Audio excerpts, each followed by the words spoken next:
Olá, seja bem-vindo a este canal, dedicado a alunos do ensino fundamental e médio com dificuldades em entender conceitos básicos de matemática. Aqui, eu vou revisar tudo aquilo que um dia você já viu na escola, mas não aprendeu direito.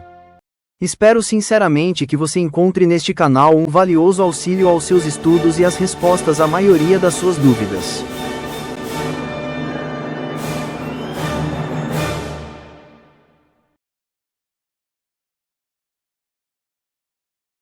Esta é a sexta aula sobre os números racionais.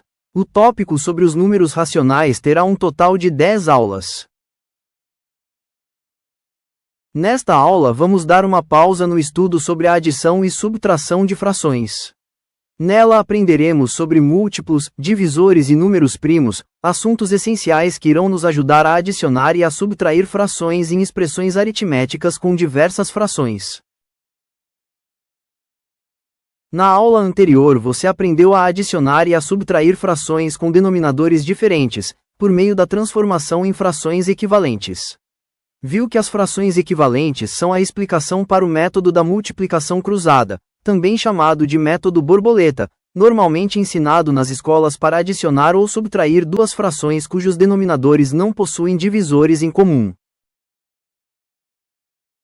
Acontece que o método da multiplicação cruzada não é o melhor quando as duas frações possuem denominadores com um divisor em comum ou quando a expressão aritmética possui várias frações.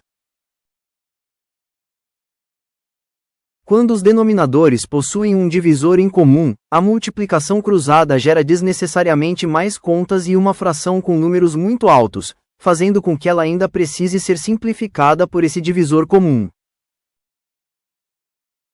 Por outro lado, quando a expressão aritmética possui várias frações, a coisa complica ainda mais, com o denominador comum sendo um número muito grande, igual ao produto de todos os denominadores da expressão, com mais contas a serem feitas e com números ainda maiores e também nos obrigando a simplificar a fração final. Por isso, para resolver expressões aritméticas, como as que você está vendo na tela, é melhor fazer as coisas de outro jeito. E essa forma é o método do mínimo múltiplo comum, abreviadamente conhecido como MMC. Mas, para aprender o método do MMC, nós vamos precisar primeiro saber o que são múltiplos e números primos. Um número inteiro, A, é múltiplo de um número inteiro, B, quando ele é o resultado da multiplicação de B por um número inteiro N. Por exemplo, os múltiplos de 4 são todos os números da tabuada estendida do 4. 4 vezes 0, vezes 1, vezes 2, etc. Assim, 0 é múltiplo de 4, porque 0 é igual a 4 vezes 0. 4 também é múltiplo de 4, porque 4 é 4 vezes 1. Do mesmo modo 28 é múltiplo de 4, porque 28 é 4 vezes 7.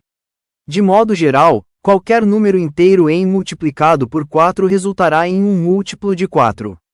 Agora preste atenção. 15 não é múltiplo de 4, porque não existe um número inteiro que multiplicado por 4 seja igual a 15. Para saber se um número é múltiplo de outro é só ver se a divisão deixa resto zero. Por exemplo, 114 não é múltiplo de 4, porque a divisão de 114 por 4 deixa 2 como resto. Por outro lado, 236 é múltiplo de 4, porque a divisão de 236 por 4 deixa resto igual a 0. 236 é igual a 4 vezes 59. O mínimo múltiplo comum, também chamado de MMC, de dois ou mais números naturais é o menor número inteiro positivo, diferente de 0, que é múltiplo de todos eles simultaneamente. Eita, isso ficou muito complicado? Talvez um exemplo ajude a entender. Qual é o MMC entre 6 e 8? Para encontrá-lo precisamos saber quais são os primeiros múltiplos de 6. Veja, todos os números em amarelo são múltiplos de 6. Agora, precisamos saber quais são os primeiros múltiplos de 8. Veja, todos os números em laranja são múltiplos de 8. Precisamos descobrir quais são os múltiplos que aparecem ao mesmo tempo nas duas listas. Ao compararmos essas listas, vemos que o número 24 é o menor número que é, ao mesmo tempo, múltiplo de 6 e múltiplo de 8. Assim, 24 é o mínimo múltiplo comum de 6 e 8. Observe que o número 48 também é múltiplo comum de 6 e 8. Mas, como 24 é menor que 48, o MMC entre 6 e 8 é igual a 24. Um número é divisor de outro quando deixa resto igual a zero na divisão. Números primos são aqueles que possuem como divisores apenas a unidade e ele mesmo. Então, deixe-me perguntar para você: o número 7 é primo? Para responder a essa pergunta, precisamos dividir 7 por 1, por 2 até 7 para ver se em algum momento o resto é igual a zero. Todas essas divisões com os seus restos estão aí na tela. Opa! Você está vendo que os únicos divisores de 7 são o 1 e o próprio 7, porque são as únicas situações em que a divisão deixa resto igual a zero. Tirando esses dois números, todas as tentativas de dividir 7 por outro número inteiro vai dar sempre um resto diferente de zero. Portanto, 7 é primo. Será que o número 15 é primo? O que você acha? Como 15 pode ser dividido por 3, que dá 5 e resto igual a zero, então o número 15 não é primo. A palavra primo tem origem na palavra grega proto, que significa primeiro ou primário e não tem nada a ver com grau de parentesco, ok? Significa que os números primos não podem ser gerados pela multiplicação de outros números inteiros maiores que 1. 100 anos antes de Cristo, o grego Eratóstenes de Cirene teve uma ideia genial para descobrir todos os números primos num intervalo qualquer de números inteiros positivos. Ele também é muito conhecido por ter sido o primeiro a calcular o tamanho da Terra, o seu raio, usando apenas o comprimento da sombra de uma vareta e um poço. Uau! O homem era um crânio, realmente. O processo desenvolvido por Eratóstenes para encontrar os primos num intervalo de números se chama crivo de Eratóstenes, porque se parece com uma peneira que vai deixando passar todos os múltiplos e isolando somente os números primos.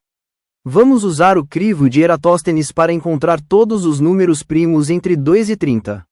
Eratóstenes pensou o seguinte: como os números primos não podem ser gerados pela multiplicação de outros números inteiros maiores que 1, então basta irmos tirando da lista primeiramente todos os números gerados pela multiplicação por 2.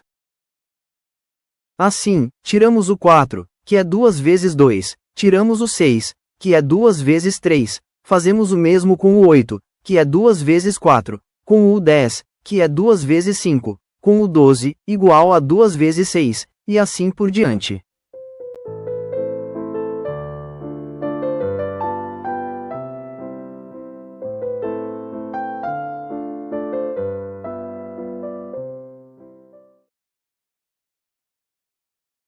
Feito isso, ficamos apenas com esses números que você está vendo. Vamos repetir o processo para o próximo número depois do 2, que é o 3. Vamos retirar os múltiplos de 3. Desses números que sobraram, o próximo múltiplo de 3 é o 9, que é 3 vezes 3, depois o 15, 3 vezes 5, em seguida o 21, 3 vezes 7, e finalmente o 27, 3 vezes 9.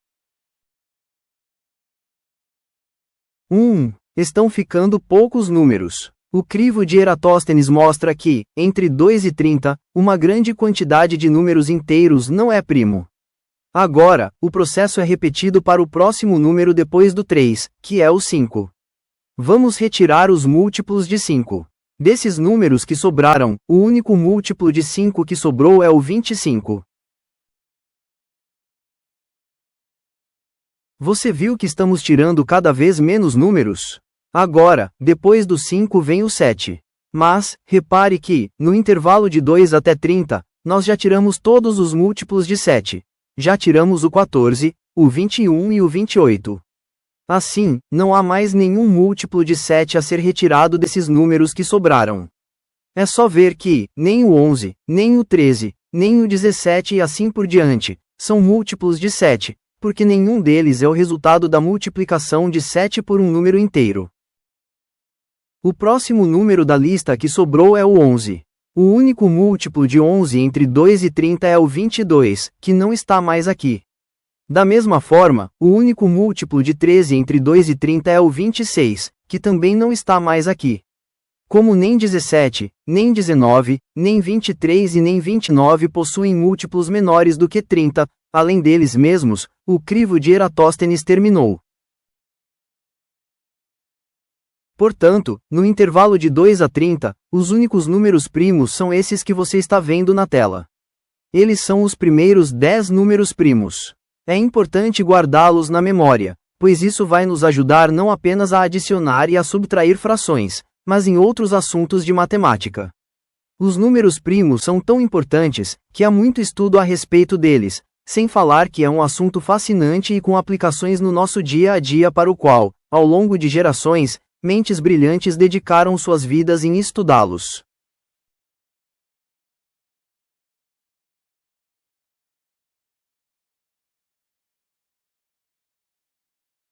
Encerramos a sexta aula dos números racionais. Se chegou até aqui, meu muito obrigado. Espero que você tenha aprendido ou relembrado o assunto. Na aula seguinte aprenderemos sobre mínimo múltiplo comum, assunto que servirá para nos ajudar nas contas de adição e subtração com várias frações de denominadores diferentes. Estude bastante e até lá!